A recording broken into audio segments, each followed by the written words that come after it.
Hello everyone, আসসালামু আলাইকুম। নবী করিম সাল্লাল্লাহু আলাইহি ওয়াসাল্লাম যখন মদিনায় হিজরত করে আসলেন, তখন দেখলেন যে এখানকার বসবাসকারী ইহুদিরা আশুরার ১০ তারিখে মানে মহরমের ১০ তারিখে রোজা রাখেন। তখন নবী করিম সাল্লাল্লাহু আলাইহি ওয়াসাল্লাম তাদেরকে জিজ্ঞাসা করলেন যে, তোমরা কেন এই ১০ তারিখে রোজা রাখো?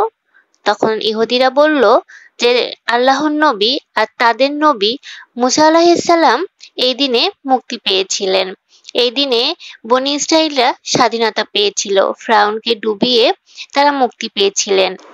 এই দিনে আল্লাহ তাআলা তাদের নবী হযরত মুসা আলাইহিস সালামের উপর অনুগ্রহ করেছিলেন, তাকে মুক্তি দিয়েছিলেন।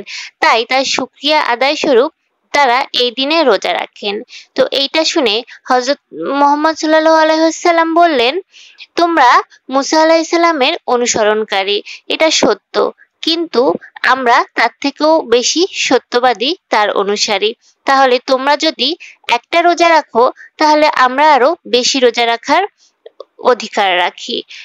এরপরেই তিনি সাহাবা ইকরামকে বললেন যে, এরপর থেকে আমরাও রোজা রাখবো শুকরিয়া আদায় করার জন্য। কিন্তু আমরা ইহুদিদের থেকে কিছুটা আলাদা করব। সেটা হচ্ছে তারা একটি রোজা রাখে আর আমরা ২টি রোজা রাখবো। তো এ কারণেই আমরা আসলে আশুরার দিনে ২টি রোজা রাখি। তো এটা হচ্ছে ৯-১০ অথবা ১০-১১ হতে পারে, কিন্তু ৯-১০ রাখাই বেশি উত্তম। কারণ আমাদের নবী যে বছর মারা যান, তিনি বলেছিলেন যে, আমি যদি বেঁচে থাকি মানে পরের বছর যদি বেঁচে থাকি, তাহলে আমি আশুরার ৯-১০ তারিখে রোজা রাখবো। তার মানে তিনি ৯ এবং ১০ তারিখে রোজা রাখতে চেয়েছিলেন।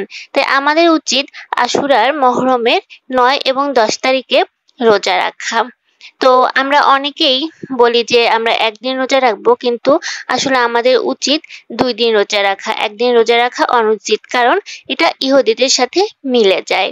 তো আসুন আমরা সবাই চেষ্টা করি মহরমের এই ২টা দিন রোজা রাখতে। কারণ রমজান মাসের রোজার পরে কিন্তু সবথেকে উত্তম রোজা এই মহরমের রোজা।